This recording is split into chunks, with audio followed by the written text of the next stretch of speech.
वक्त की आखिरी देहरी प्राचीन रहस्यमय और दिल को छू लेने वाली कहानी बहुत पुरानी बात है, इतनी पुरानी कि तब समय भी आज जैसा नहीं बहता था। वक्त रुकता था, मुड़ता था और कुछ जगहों पर सोया रहता था।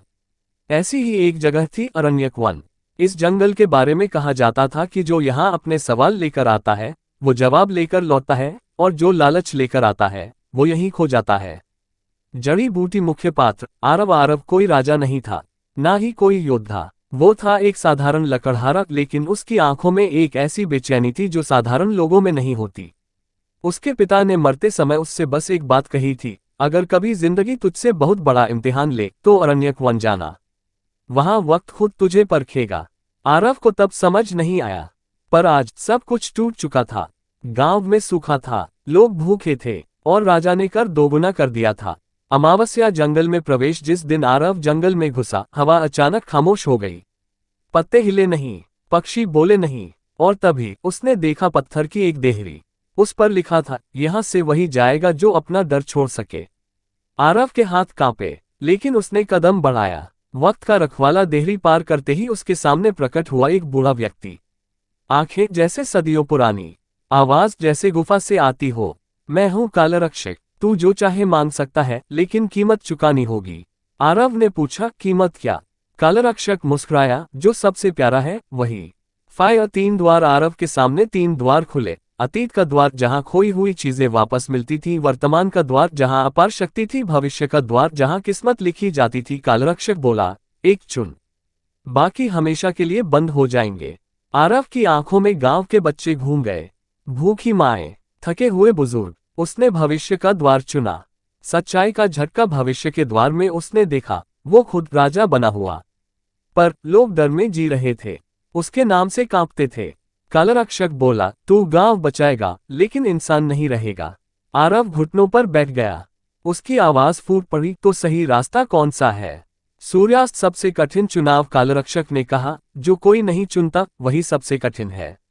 आरव ने कुछ भी न लेने का फैसला किया, ना शक्ति, ना भविष्य, ना अतीत। सिर्फ एक बात बोली, अगर मेरी तकलीफ से मेरे लोग बच सकते हैं तो मुझे मंजूर है। वन अरण्यक का फैसला। जंगल कांप उठा, देहरी चमक उठी। कालरक्षक पहली बार झुका। तू पास हो गया आरव, क्योंकि तूने खुद को नहीं चुना। अगली सुबह आरव अपने गांव में था। बारिश हो रही थी, राजा का दिल बदल चुका था, और लोगों के दिलों में एक नई उम्मीद जन्म ले चुकी थी। आरव फिर लकड़हारा बन गया, लेकिन अब वक्त भी उसका सम्मान करता था। चमकता सितारा। सीख मैसेज। उंगली से दाहिनी ओर इशारा। जो इंसान खुद से ऊपर दूसरों को रखता है, उंगली से दाहिनी ओर इशारा, वही असली मायनों में सबसे ताकतवर होता है। वक्त की आखिरी देहरी पार्ट 2। फायर। जहां बलिदान का फल और भी भारी होता है। बारिश के बाद की शांति। बारिश थम चुकी थी, गांव हरा हो गया था, लोग खुश थे, पर आरव बेचैन था।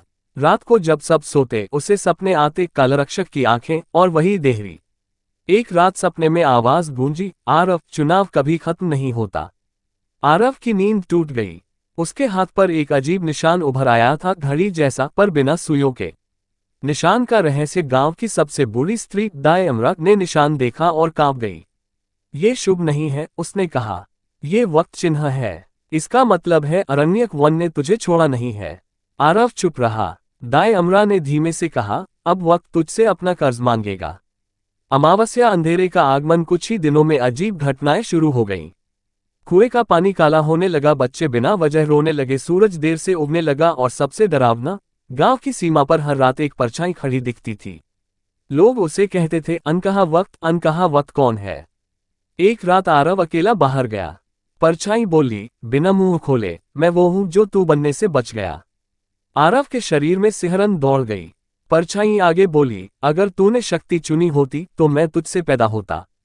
यह आरव का ही एक दूसरा रूप था, क्रूर, निडर, निर्दयी। सच्चाई का खुलासा। परछाई हंसी, कालरक्षक ने तुझे आधा सच बताया था। हर त्याग का एक साया होता है, और मैं हूं तेरा साया। अगर आरव उसे न रोके तो वो गांव को निगल लेगा। फायर। दूसरी देहरी। अचानक जमीन फट गई।